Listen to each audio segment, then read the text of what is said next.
Na izletištu Grza nadomak Paraćina juče je organizovana Sremušijada. Organizator ove akcije bio je planinarski klub Javorak iz Paraćina, a učesnici su pristigli iz Beograda, Ćuprije, Jagodine, Resavice i Niša. Sremuš je inače jestiva i lekovita biljka koja se još naziva medveđi luk ili divlji luk, a Grza je jedna od retkih lokacija na kojima se može pronaći.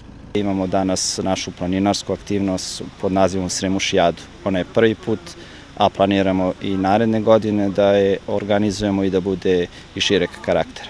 Preko 200 planinara iz različitih gradova Srbije juče je posetilo Grzu. Pitali smo ih šta im se najviše dopada na Grzi. Prelepa priroda, znači, evo ljudi, došlo je mnogo ljudi. Grza je prelepa, Grza spada u biser južnog kučaja, blago Srbije.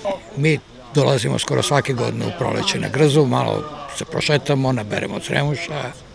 Priroda je lepa, staza nije mnogo zahtevna, znači prijetna je za šetanje, posebno zbog Sremuša koji je atraktivan, ali mislim da ga nema nigde više nego u ovim krajevima ovde.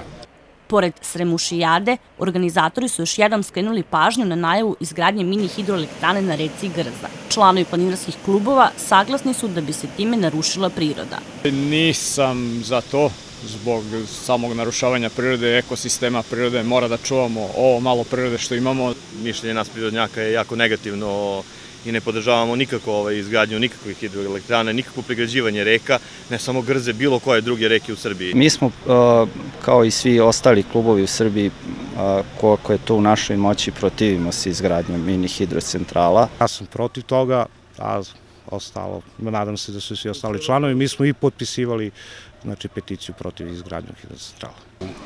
Propasti se priroda, čim se čovek umeša u prirodu, to je uglavnom na njenu štetu.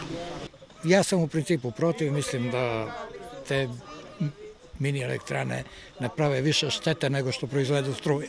Grupa građana Odbranimo Grzu ukazala je na istraživanje o efikasnosti ove mini hidroelektrane koju je sproveo Prirodno-matematički fakultet u Kragujevcu. Ova mala hidroelektrana pod ovim uslovima može da radi punim kapacitetom, znači samo 3 meseca godišnje, 2 meseca sa 50% kapaciteta, dok ostalih 7 meseci ne bi mogla da radi. Dalji koraci je i dalje insistiranje na poštovanju zakona, jer odgovorno tvrdimo uvidom u dokumentaciju da od početka, celokupna dokumentacija je izdata nelegalno, znači protivno zakonu, i insistirat ćemo na tome da se zakon poštuje. Iz grupe građana Odbranimo Grzu zahvalni su na podršci planinara u borbi za očuvanje ovog prirodnog bogatstva. Ovakve akcije i okupljanja upravo imaju za cilj da upoznavanjem sa lepotama Grze ukažu na neophodnost njenog čuvanja.